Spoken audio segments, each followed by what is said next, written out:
What's going on, YouTube? It's your boy GZTV. We are back, finally back with some NBA recap action. I've been looking forward to watching the finals, and I actually did. This is like the most I've watched the finals watched an NBA game period in a good minute.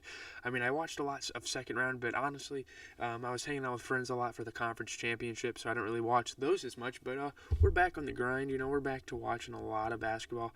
Tonight's game was pretty decent. It wasn't as competitive as I'd like for a finals game, but it was pretty good. Although the Bucks can't hit a shot, and hopefully they fix that for next game. Hopefully, Giannis recovers from his injury. From his injury a little more next game. I mean, he looked about 70% tonight, 60-70%, give or take, maybe even a little less than that. About my day, I got up, made a couple YouTube videos, played a little 2K, a little Rocket League, a little stuff like that, and then I went to the park and shot around, man.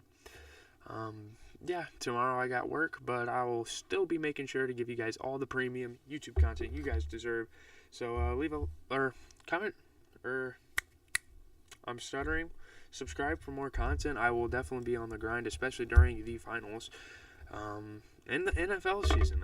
When NFL season comes around, I'll definitely be doing some analysis on those games at the end of every Sunday, So yeah, really good game for the Suns. They are within 3 games of winning a ring.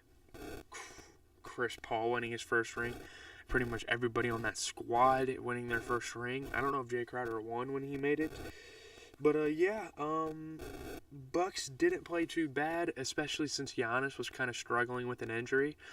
But they just didn't shoot that well, it didn't seem like. I mean, 45%. I mean, on paper, it looks pretty good. But when you actually watched the game, it did not look like they were shooting super well from the field. They were shooting good from the three-point line. I will give them that. But, they had some terrible shot choices. They were moving. They didn't set their feet. They were just taking awful, awkward shots. Giannis missing a little bit too many free throws. Suns almost went on a flawless free throw run, speaking of free throws. DeAndre Ayton making history, joining only Kareem Abdul-Jabbar him and Tim Duncan as the only 3 guys that put up 15 and 15 in their finals debut. So he's making history. I mean, he had a monstrous game. The pick and roll with him and Chris Paul has always worked, and it's going to probably keep working from here on out. A little bit about the box score. Chris Paul is hitting a lot of insanely contested threes. I have a little lag on this stream, but we'll get through it.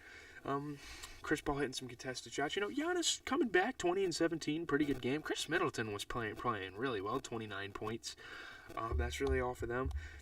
Looking at the Suns side of the ball again, Ayton, 22 and 19. Chris Paul putting up a great 32-point game in his finals debut as well.